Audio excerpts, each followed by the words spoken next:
Hey, this is Cody again. Today we're going to be, in one-point perspective, we're going to be learning how to draw a road. So first of all, you need your horizon line and your vanishing point. So to start off with, you put your pen or your pencil like that on the vanishing point. Then you would go along like that.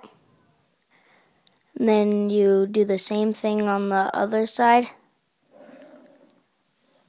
And then it's actually pretty easy. All you do is just make a big line, then a little bit smaller, then a little bit smaller, a little bit smaller. And then you just keep going and getting smaller and lighter. And now it looks like a road.